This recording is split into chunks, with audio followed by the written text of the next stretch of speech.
A lot of drug lords will keep a lower profile.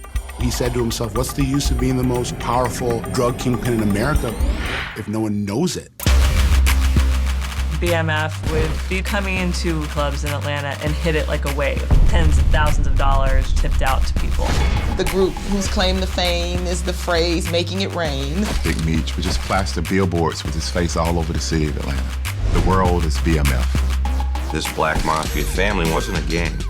It was a drug trafficking organization. It sprouted out of Southwest Detroit in the late 1980s, and by the new millennium, BMF was the wholesale cocaine dealer in America. Big Meech and the BMF took the city of Atlanta by surprise. It was a masquerade, not really a hip-hop company. They had one artist. You have one brother, Demetrius Flannery, that was just flamboyant.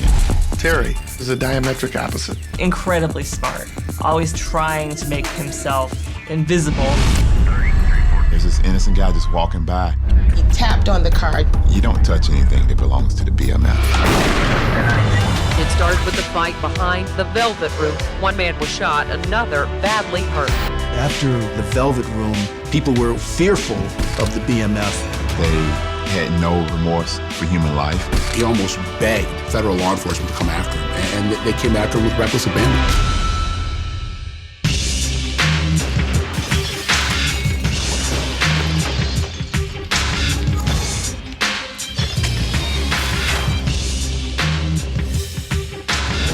Now on Gangsters, the Flannery brothers, Demetrius and Terry, and the Black Mafia family.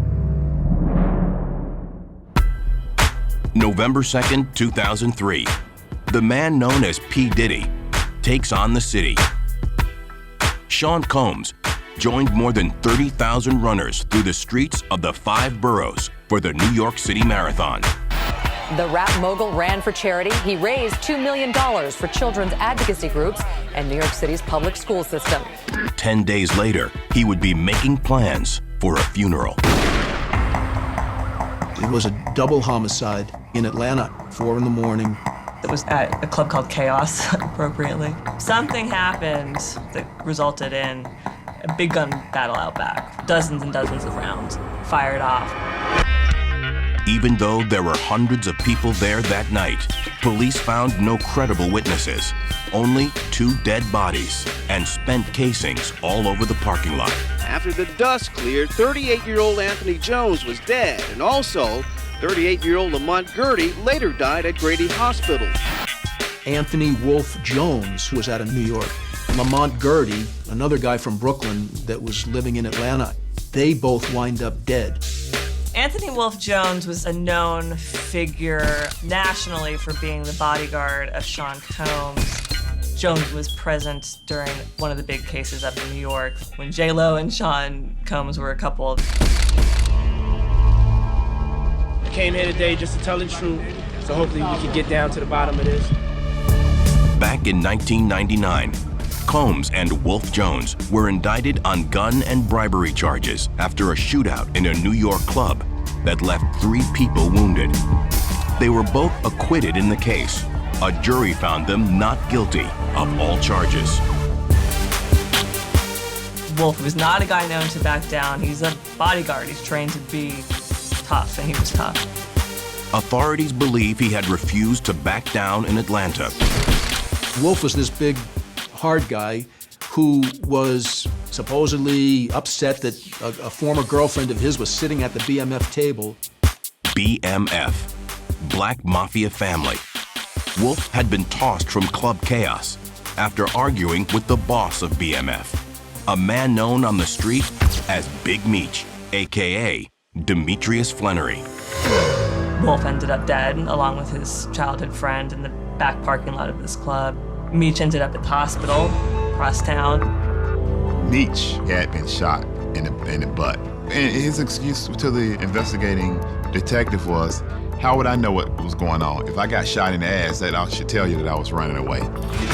Meech was still placed under arrest as the most likely suspect. That exploded the image of the BMF. Not in a bad way, but in a good way.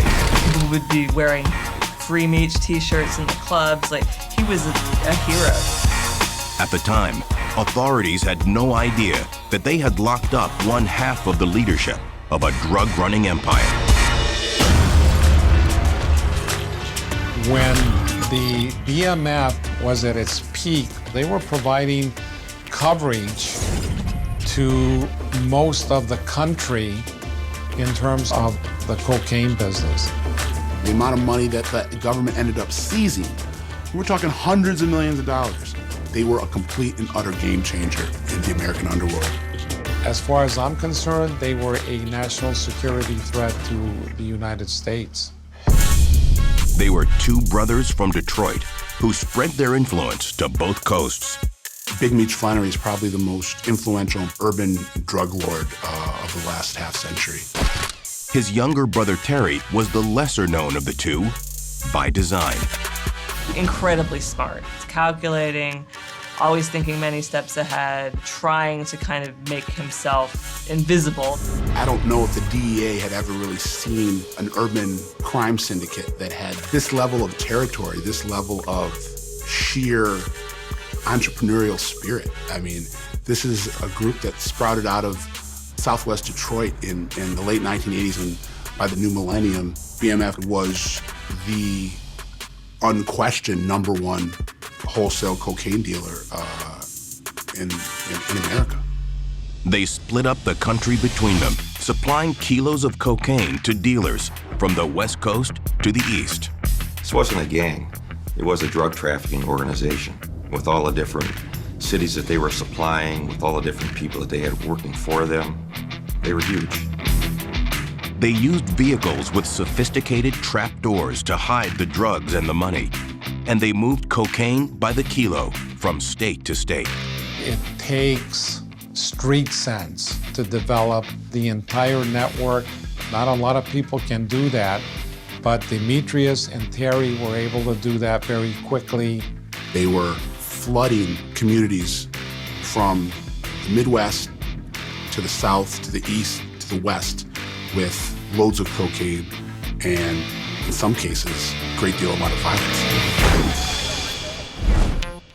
They made themselves known everywhere they went, in every club, flashing money, driving very expensive cars. Buying vehicles with cash, Mercedes, Maybachs, Bentleys, Ferraris, Aston Martins, millions of dollars worth of cars. You have one brother, Demetrius Flannery, just being flamboyant and boisterous. He attracted attention. Actually, that made the other brother mad. Terry, 2 years younger, was known as Southwest T. Terry is a diametric opposite.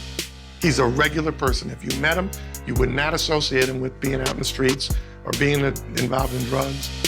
Southwest T wanted to keep as low as a profile as possible. It ended up causing a giant rift between the two brothers to the point where they weren't even speaking at the end of their reign. Terry and Meech were partners and rivals in a way because they did have different styles. It was Big Meech's style that stood out to the detriment of his chosen profession.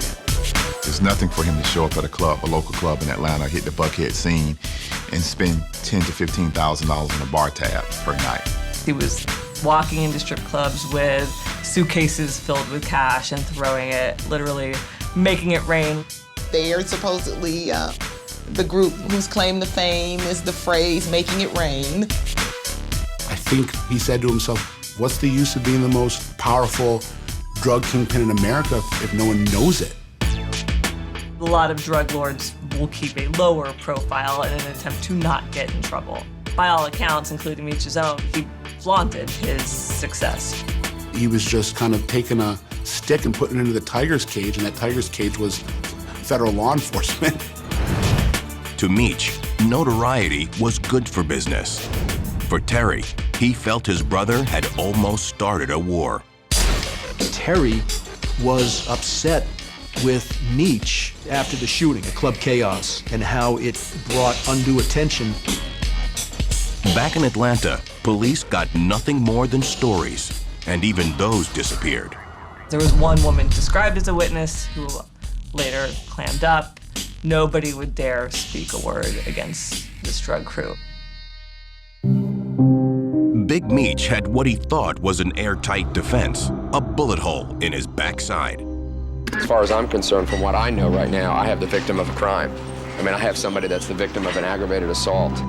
Meech was arrested for the Wolf killing, but there was not enough evidence to take it to a grand jury. There was no murder weapon, there was no witness, so it went nowhere fast. It's clearly a statement on the limited evidence that exists in this case, which, as we all experience today, is virtually non-existent.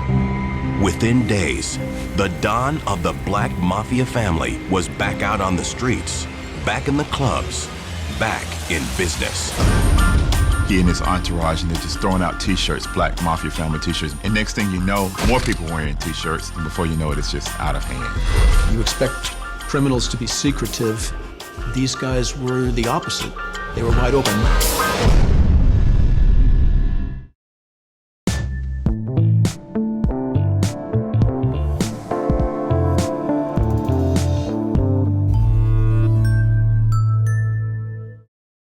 I'm Natalie Morales.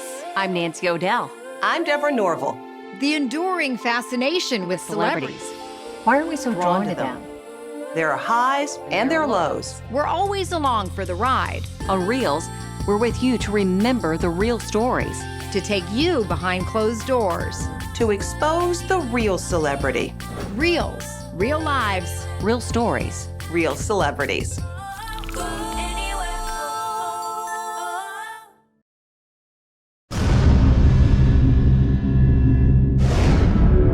The Black Mafia family is a tale of two brothers operating two coasts with two distinctly different styles.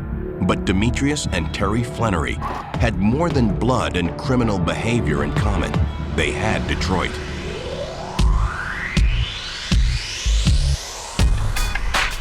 Detroit has an incredibly rich criminal history that dates back all the way before Prohibition. It's a city that's proved to be a breeding ground for very successful criminals. You got to put the Black Mafia family up there with the most influential, powerful, wide-reaching criminal enterprises that's ever operated in the city of Detroit. They were all from Southwest Detroit for the most part. And then they expanded out to other individuals in other areas. But the core group really came from one area in Detroit. They had been knowing each other for years and years.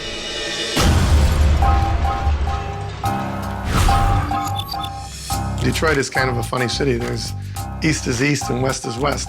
South Detroit doesn't exist. It's Southwest Detroit. Back in the 60s, you know, all the plants were down there. And you never could see the sun. You know, it was just smoke. It was the factory part of Detroit because it was right on the river. The old Tiger Stadium was down in Southwest Detroit.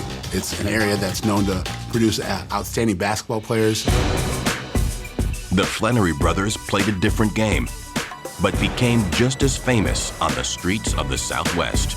They were known as the 50 Rock Boys, that they sold $50 bags of crack. They were highly esteemed in Southwest Detroit. The roots of BMF were sprouted in a little bungalow on Edsel Street, which was the Flannery family home. Their parents reportedly struggled to stay afloat financially. They were on welfare, and they came from a very religious family. They would pray that the assistance came on time, that their power would not be turned off, that they would not be thrown out of their house. In the Southwest, they weren't alone. Detroit was the most economically flourishing community in America in the 1950s. There wasn't a better place to come raise a family. Despite its appearance of fiscal good health, the city of Detroit is critically ill. In less than 20 years, the whole thing unraveled, and by the end of the 20th century, it was just torn apart by the drug trade and criminal activity to the point where literally almost everybody left the city. Demetrius and Terry Flannery were born at the exact moment Motown seemed to enter a death spiral. In 1967, an African-American man from Detroit that had come back from serving in Vietnam and was having just a welcome home party. The after-hours bar ended up getting raided or broken up by the police, and the ensuing scuffle that happened ignited a flame that spread across the city like a wildfire. Governor Romney of Michigan and the local officials in Detroit have been unable to bring the situation under control. Big Meech and Southwest T came of age during the second apocalypse in the Motor City. After the riots, the devil looked down on Detroit and blessed it, the crack capital of the world in 1980. BMF got its start at the tail end of the crack era. They started selling nickel bags of marijuana and also crack cocaine. They started moving small amounts of drugs out of their house in Southwest Detroit when they were in their late teens, and they built it up from there. By 1990, they were planning an escape. Detroit is economically deprived, and apart from that, there was already a lot of control by other drug trafficking organizations that were more established than they were. So they decided to set up two primary command and control areas, which were Los Angeles, California, and Atlanta, Georgia. They got connections to a very large source of cocaine through a liaison to a Mexican cartel at that time. That was a big break that allowed them to grow to this certain scale that frankly was bigger than Detroit. Detroit was the cut center, the place that all the drugs were cut and packaged and then sent out in their distribution routes. They were the leaders, and then they had what we called the managers. And these managers operated the different cells throughout the country. The cell in Detroit, the cell in St. Louis, cell in Atlanta. In the early 1990s, Terry set up shop in Los Angeles. One of the things he did, he started up a business called Oracle Motorsports, and they were supposed to provide accessories to high-end vehicles. For LA, it was the perfect front, and cars were key to the Black Mafia family business. They had very sophisticated compartments, or traps, as they're referred to, in the vehicles. Each car had different machinations one had to go to in order to open and close the traps. Only certain people knew the combinations. So there might be a magnet held up to the windshield. The car would have to be in reverse. The defroster would be on, the sunroof would be open, and that would spring this trap into which, kilos of cocaine were placed to safely be transported across the country. With cocaine going out and money coming in, Demetrius Flannery set out to exploit a prime market, Atlanta. Atlanta was a city where there was a certain level of justice and equality and opportunity that didn't exist elsewhere. Like any urban center, it has blight, but it also has this very, very strong, robust African-American middle class, and that a lot of people were moving there to find success. It's what Detroit could have been. It's what Detroit once was. Going into these nightclubs, and they acted as role models for wannabe drug dealers. They flaunted the wealth. They were able to recruit other distributors because they saw them with all the bling and all the furs and everything else. So, hey, I want to get some of that myself, so, can I work for you? Big Meech and the BMF took the city by surprise, no warning. It did cause a lot of violence, shootings, assaults.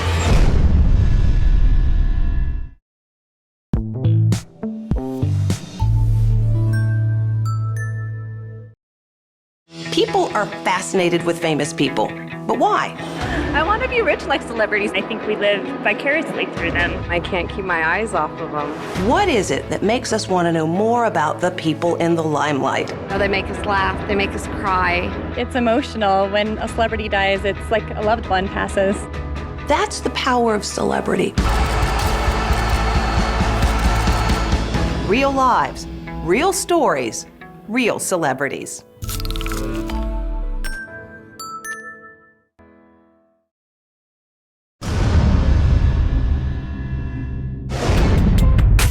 Demetrius Flannery, the showman of the two Flannery brothers, was far from original when it came to creating an image. Demetrius was a big fan of Al Pacino in Scarface. When Pacino builds a huge mansion, he has a big fountain with lights on there that says, "The world is yours." And that's what Demetrius starts to use as a slogan for BMF. He would just plaster billboards with his face all over the city of Atlanta. The world is BMF. It had no meaning. You leave the airport, you come into the city, before you see the sign that says, "Welcome to Atlanta," you saw Big Meech on this billboard. Black Mafia Family was more than a criminal enterprise. It was also a front, a way to live out the dreams of an urban childhood desire. The Flannery brothers were always interested in hip-hop music. They were already basically associating with hip-hop artists. So once they started developing a great deal of wealth in the cocaine business, they started the Black Mafia Family Enterprise. The company was created in March of '04 in California. Although they drafted the paperwork on the West Coast, where Terry spent most of his time, it was Big Meech's show. He would become the face of BMF Entertainment. I get the sense he wanted to be a successful rap mogul more than he wanted to be a successful drug kingpin. Who wouldn't want to be? At the time that Meech got big, Atlanta music started getting big. It started with Outkast, but then mostly it was embodied by Jeezy, T.I., this sort of the trap music that came out of the South. The mixtape culture, DJs who were changing the way music was produced and consumed. It was an exciting time for music. There was one problem for the legitimate claims of BMF. It was a masquerade. It was not really a hip-hop company. They had one artist. His name was Barima McKnight, AKA Blue Da Vinci. Blue Da Vinci was pretty much the sole talent on BMF's record label. He came out of LA, moved to Atlanta, and looked to Meech as a father figure. And Meech really wanted to pour money into his rap career. However, you could never go into any record store or even online and order any of this music. It didn't exist. You had a music label that wasn't putting out music. Where is the source of all of this money coming from? There wasn't financial documentation to show any legitimacy to the funds they had that they were spending. The Black Mafia Family was operating a nationwide cocaine distribution ring. The fact it was a crew of drug dealers would become an open secret on the streets of Atlanta. NBA All-Star Weekend, 2003. These guys just hit the scene in the city of Atlanta. He would coordinate dress with all the members of his crew. So sometimes they would all be in black, sometimes they'd all be in white, and I've seen them in like sort of coordinating like camouflage outfits, and they would be coming into thousands capacity clubs in Atlanta and hit it like a wave. Tens and tens and tens of thousands of dollars just tipped out to people. People who worked in the bar and club scene loved them. The mood in the place would change. People would know the second they walked in. The Flannery brothers did not have any property or any assets in their own names. They had no legitimate source of income. They had not filed any tax returns in years. So then the question remains, how do you have all this money? 9 months after splashing onto the scene seemingly overnight for the NBA All-Star Weekend, the Black Mafia Family run afoul of the Big Bad Wolf. There was the chaos killing of Wolf Jones, the former bodyguard of Sean Combs. So that got a lot of press. Jones and another man, Lamont Gertie, were shot to death, even though authorities believed they were lying in wait to ambush members of the BMF. While Demetrius Flannery was initially arrested as a suspect, he was also treated as a victim with a bullet in his backside. The Wolf killing brought BMF into the spotlight in a very, very big way. It had huge implications. It actually is credited with starting City Council's decision to shut all of the clubs down earlier in the whole city, rolling back the bar hours several hours. Although there was not enough evidence to hold Big Meech for the double homicide, authorities were suspect of his Black Mafia family. In the days after Flannery's release, agents from the Drug Enforcement Administration got a warrant for a house thought to be connected to the case. The so-called White House on Bel Air Lake Road, east of Atlanta. We do a search, and we didn't hit any great amount of drugs, and we didn't find the weapons that were used in the shooting, but we did find and seize a lot of drug records and a lot of vehicle registration records and car titles. 19 different vehicles, all high-end. There were ledgers found at the White House, ledgers with people's names and phone numbers and quantities. But none of the paperwork tied back to Demetrius Flannery. Instead, there was a company named Exquisite Empire. Roughly October 2003, I was working on another drug investigation. One of the guys that we were following around was driving this high-end BMW. This individual was arrested, the car was seized, and inside the car we found a business card in there for a company called Exquisite Empire. Records of the car were found inside the White House after the Club Chaos shooting. There was an Excel spreadsheet showing the car that we had seized listed under the title BMF with a number of other high-end vehicles. Among the customers listed on the paperwork from Exquisite Empire were a lot of people listed as being with the Black Mafia family, or BMF. That's the first time that I knew of stuff that was actually in black and white concerning the BMF. As investigators across the country began putting together the pieces of the puzzle, another killing changed the game. June 2004, 7 months after Club Chaos, came the Velvet Room. They were leaving the club one night. The BMF and their entourage, they're all lined up. Hummers, Ferraris, Bentleys, Lamborghinis, music bumping, and one of the cars was backing up that happened to house Big Meech that was driving. And there's this innocent guy just walking by. He tapped on the car just to alert the driver that he was potentially about to hit him, and they took offense to the fact that he had touched the vehicle. You don't touch anything that belongs to the BMF. The guy was basically beaten to a pulp. While he was on the ground following that beating, one of the members shot him and killed him right there in the parking lot.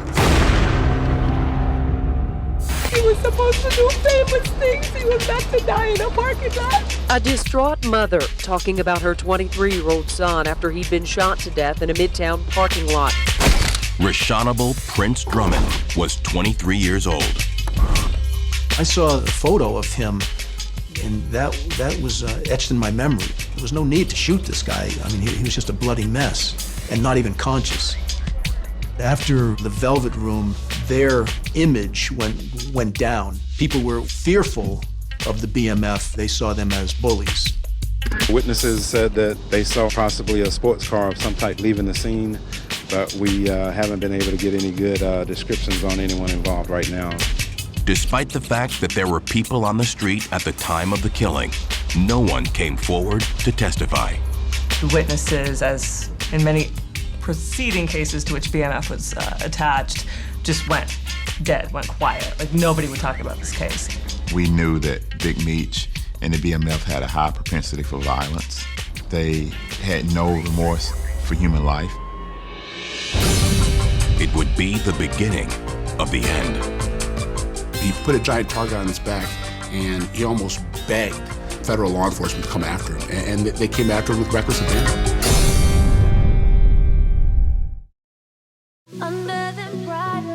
Money, power, sex, drugs.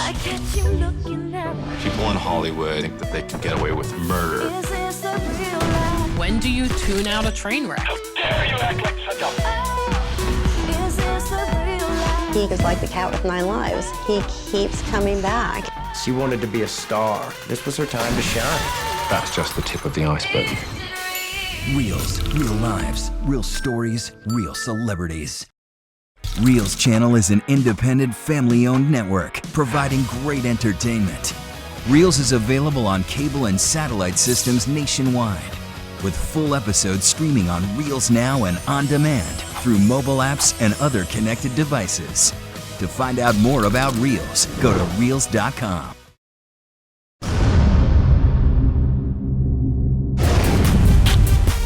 In 2015, Lucius Lyon took the nation by storm as the audacious leader of a hip-hop empire. I've watched that show and thought a lot about BMF the Black Mafia family. Obviously, he's a fictional character, but it's almost like you could look at Terrence Howard, who actually resembles Meech like a lot, and see if Meech had been successful and started legitimizing earlier, is that who he could have become? Somebody of that level of success. In the summer of 2004, after surviving a parking lot shootout and a murder accusation, Demetrius Flannery turned 36 and threw a party fit for a king. It was shortly after he had been released from custody, so I guess there was a big cause for celebration. They called it the Meech of the Jungle Party, where they had these rented zoo animals. He had his name spelled in 8-foot-tall neon, giraffes, and lions, and elephants at his birthday party in the fanciest club in town. He had no idea that the federal government was already deep into the underworld of the Black Mafia family. It began with a weapons search, following the killing of Anthony Jones. We had searched the White House, sort of the headquarters of the BMF operation. It turned out it was not Meech's operation, it was Terry's. Months and years later, the stuff that we seized wound up being key. They found vehicle registrations and money ledgers with names and phone numbers. They traced the owner of the White House back to a woman in California living in luxury on Mulholland Drive. She was paying $12,000 a month to lease the house, then she ended up buying the house for like $500,000. We get her bank records, and in her bank records we see cashier's checks for $10,000 or $12,000. So now we got to go back and go to that bank. How is that cashier's check purchased? Oh, it was purchased with cash. Who is this woman? She was the girlfriend and business partner of one Terry Flannery. We got court authorization to wiretap a phone, which led to wiretapping Terry Flannery. And that's pretty much how the case got underway. It was a hard case. Terry had like 10 phones, and he used different phones for different people. Sometimes they would hear things. They knew a drug deal was going down, but they couldn't pinpoint, where. A lot of the conversations ended with one guy would be talking to another, and they wouldn't say goodbye or see you later. They would just say one. They considered themselves a family. They ended their conversation with one, meaning one family. It was just one little way that they demonstrated their solidarity with one another. By the time investigators got up on the phones, the solidarity was starting to unravel. Terry liked to talk on the phone, and he liked to discuss business on the phone. And he would call his sister and complain about Demetrius. When Big Meech started to put up billboards, Southwest T started to really pull away from his brother and would only communicate with him through intermediaries. Meech's flashiness drove a sort of wedge between the brothers. Terry couldn't believe that his brother would bring that kind of heat on the organization. So in essence, it was Demetrius, through his lifestyle, that caused Terry to talk so much on the phone complaining about his brother, and that was a huge, huge mistake. Summer 2004. Investigators catch Terry Flannery talking on the phone about a BMF courier being stopped in Detroit with 10 kilos of cocaine. That was a significant turning point. I took the information from the registration on that vehicle, and that actually tied back into some paperwork that had been seized down at the White House in Atlanta. They began looking for other matches, significant drug or money busts all over America. We seized paperwork pertaining to like 19 different vehicles. 5 of those vehicles later turn up in seizures of drugs or drug money in various parts of the country. It wasn't a coincidence. And I saw most of these seizures were tied back to them. The numbers were astonishing. It would always be big money, $500,000 here, $800,000 there. On a money seizure, you can't make an arrest. It's not illegal to possess money, but reports would still be made. We would go out to say Arkansas State Police or Texas State Police, you still have those records available. Most times the officers who make those seizures will take off of the drivers, we refer to as paper trash, or notebooks. We would find phone numbers for the Flannerys or for other members of the organization. By 2005, federal authorities in Atlanta began targeting the man on the billboards. We found out that they were going to have this Club Babylon reopening. They named their club Babylon. Babylon was the name of the club in the movie, Scarface. They issued a warrant for Big Meech's right-hand man, Chad Brown, AKA J-Bo. He was wanted on a minor charge, carrying false identification. J-Bo would be the CEO of the Black Mafia family. J-Bo would assist Meech in calling the shots and just helping their organization run day to day. They left the club together, with J-Bo behind the wheel of a Bentley. I'll be behind and let him go 1 block. So we set up surveillance. They were driving a Bentley. J-Bo was arrested on the grounds of the false driver's license. Then Meech took over the wheel. He slides from the passenger seat to the driver's seat and puts the car in drive and takes off. We knew that Demetrius Flannery did not have a driver's license. Within a couple of blocks, they pulled over the Bentley again. So J-Bo goes to jail, Demetrius Flannery goes to jail as well. They bonded out subsequently. It was such a minor charge, but that led to the seizure of the personal jewelry that he was wearing. This is personal bling, which consisted of a ring, 1 watch, a chain, and a pair of earrings. The government had the pieces appraised by gemologists. The total, $2.6 million. He didn't try to contest it or get any of the jewelry back. He just replaced it. That surprised me. What normal citizens got $3 million worth of jewelry in a car? What normal citizen brings $100 grand to make it rain in a bar? What normal citizen rents a limo so he and his buddies can drive to Philadelphia for the NBA All-Star game or to Vegas for a championship fight? Are you kidding? I will tell you one thing about Big Meech and the organization. Whatever law enforcement touched in any way, they never revisited or wanted it to get back. So the jewelry had been touched by law enforcement. So what does Big Meech do? He orders more jewelry.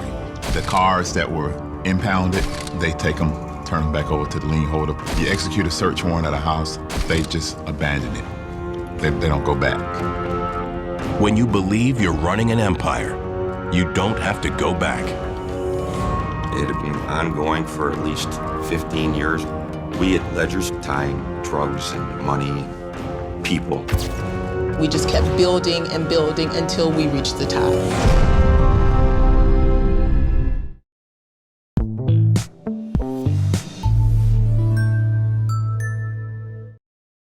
Celebrities are the people we invite into our homes. We watch their TV shows. We pay money to see their movies. But why? They leave us with something to talk about on and on. There's the celebrity in them, and then there's the human being in them. They give up a lot, too, for their fame. You know, I like to see when celebrities pick themselves up. That's the power of celebrity. Real lives, real stories, real celebrities.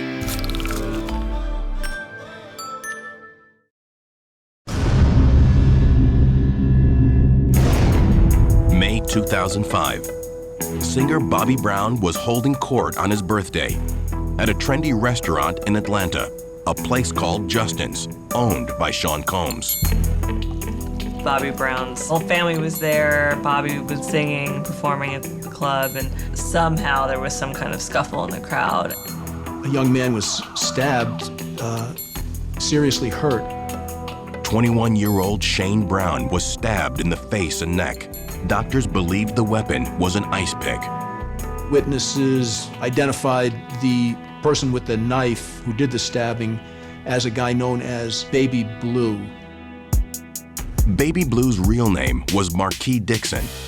He was reported at the time to be related to Blue Da Vinci, the lone artist for the Black Mafia family.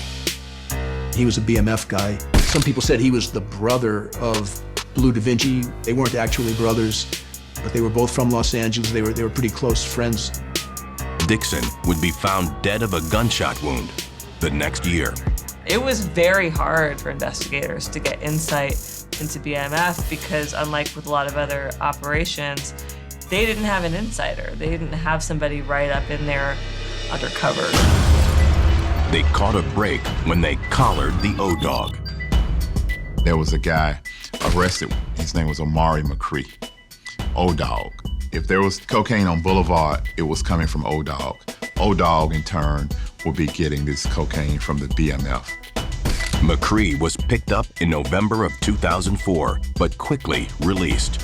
The cops that arrested him let him go because they had a wire up on his phone and thought that they could continue to talk and that he might get closer to Meech. The patience paid off. O-Dog was arrested again in 2005. When Atlanta police responded to a domestic dispute last Friday on 26th Street in Buckhead, they had no idea it would bring them close to a former prominent member of the Black Mafia family, Omari McCree.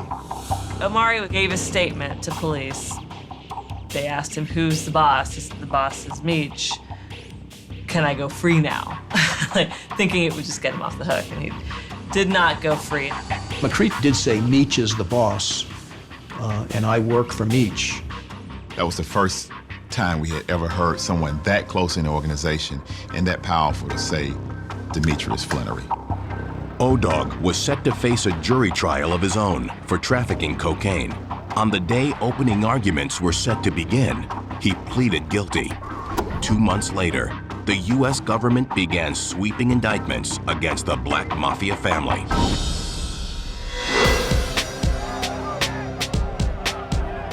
What is unique about this particular prosecution is that we were not only interested in the distributors, but we were interested in reaching all of those people who've helped facilitate this particular crime.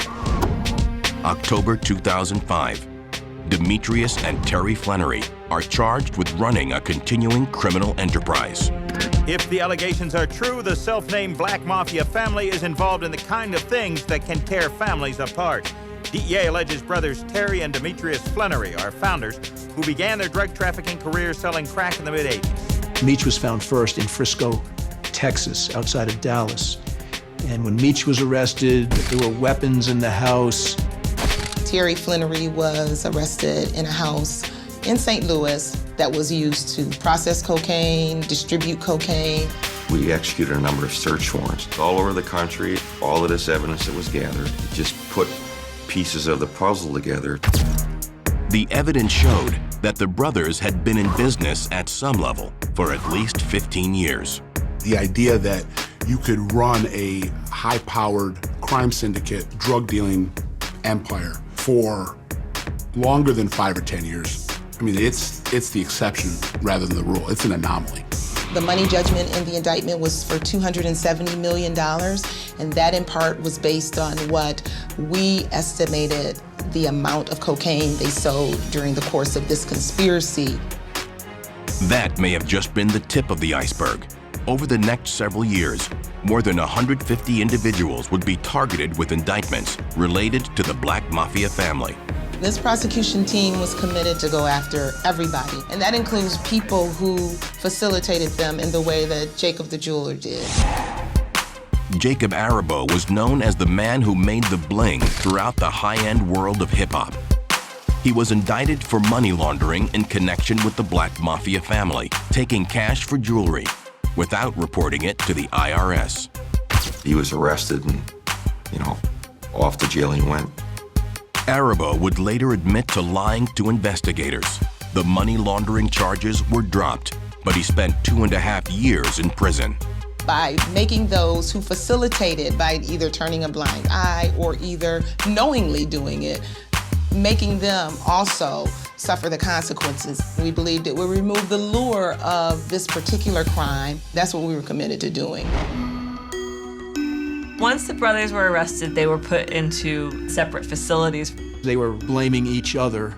Terry would point to Meech's flamboyance, and Meech would point to the fact that, well, you were the one who was caught on intercepted phone calls.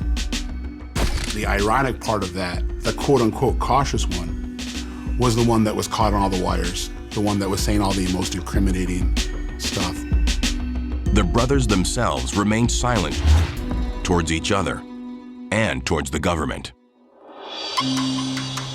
Terry had never been arrested, never spent a day in jail. He wasn't used to just what goes on when you're locked up. And you can go crazy when you don't really know what's going on. His really only thought for a while was, I'm gonna get a bond. We gotta get a bond, we gotta get a bond. This was a massive federal indictment. There ain't gonna be no bond. They were facing mandatory life imprisonment. The first priority for a man in his 30s that's charged in an indictment like this as a leader is, I don't want to die in prison, because nobody wants to die in prison.